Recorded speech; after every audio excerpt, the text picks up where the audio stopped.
आगे माई मायक लगा के बोलेली कौन बेटी ना।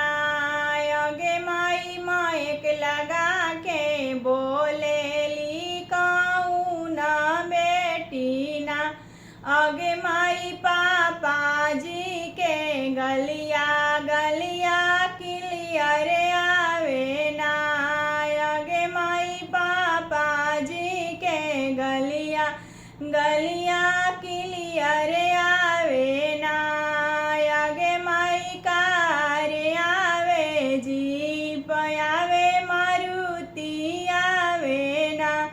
आगे माई कार आवे जीप आवे मारुति आवे ना। आगे माई 12 बजे रात के दूल्हवा आवे ना। आगे माई 12 बजे रात के दूल्हवा आवे ना। आगे माई मायक लगा के बोलेली कौन बेटी ना।